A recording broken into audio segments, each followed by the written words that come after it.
I decided for some reason when I was about 16 years old that I wanted to be a sports reporter. And I wanted to be a sports reporter with television and perhaps radio. I was interested in the electronic media as opposed to print media.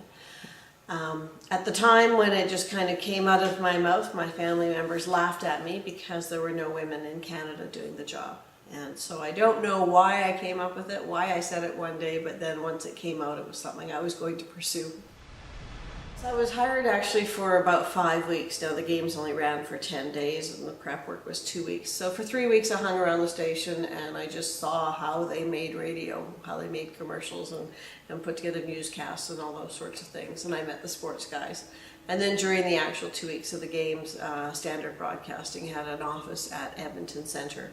And I was the gopher. I was go for coffee, go for cigarettes, go for sandwiches until partway through the games when they finally sent me out to a sports venue to assist one of the reporters who couldn't be in two places. He couldn't be in the crowd calling play-by-play and he couldn't be down in the media room doing the interviews with the medalists. So I was sent out just to help him get some of the interviews with the medalists.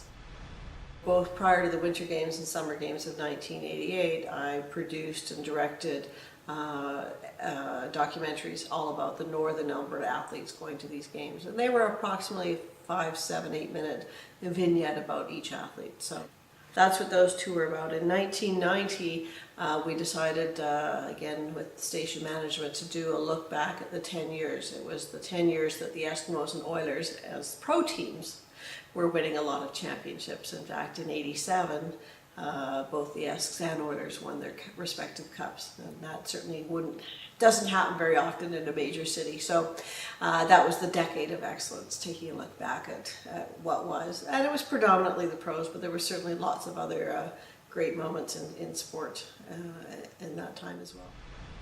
Being inducted in the Alberta Sports Hall of Fame was very, very special for me. I think we're very fortunate in Alberta to have a Sports Hall of Fame and museum to celebrate our history.